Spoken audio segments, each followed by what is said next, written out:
Hi అండి, welcome back to KS properties. ఈ channel first time చూసిన వాళ్ళైతే సబ్స్క్రైబ్ చేసుకోండి, లైక్ చేయండి, షేర్ చేయండి. మీరు చూసిన ప్రాపర్టీ గుణదల ఏరియాలో ఉంటుందండి. ఓపెన్ కిచెన్, 3 బెడ్రూమ్, హాలు ఉంటుందండి. వితౌట్ వుడ్ వర్క్ 65 లక్షలు చెప్తున్నారు. 1300 ప్లెంత్ ఏరియా, 1900 టోటల్ వస్తుంది. అట్లానే 58 గజాలు రిజిస్ట్రేషన్ చేస్తారు. లిఫ్ట్ అవైలబుల్ ఉందండి అండ్ పార్కింగ్ అవైలబుల్ ఉంది. ఇది master bedroom with attached bathroom ఉంటుందండి.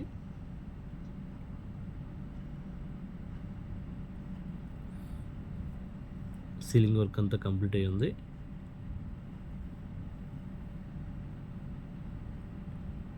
ఈ హాల్కి వచ్చేప్పటికి బాల్కనీ ఉంటుంది. చిల్డ్రన్ బెడ్రూమ్ అండి. అటాచ్డ్ బాత్రూమ్ ఉంటుంది. ఇది గెస్ట్ రూమ్ అండి. ఈ ప్రాపర్టీ కనుక మీకు నచ్చినట్టయితే ఈ స్క్రీన్ పైన కనబడే నెంబర్కి కాంటాక్ట్ అవ్వండి. అలానే మీ ఫ్రెండ్స్ అండ్ ఫ్యామిలీస్కి షేర్ చేయండి. Thank you.